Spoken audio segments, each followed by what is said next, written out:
How to stop my child from downloading apps on iPhone. Hello everyone.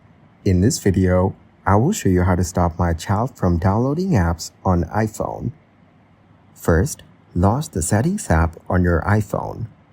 Then scroll down and tap on Screen Time. Inside, choose Content and Privacy Restrictions.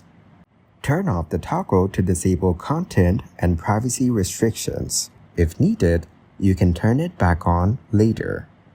Next, go to the section for App Store, Media, Web, and Games.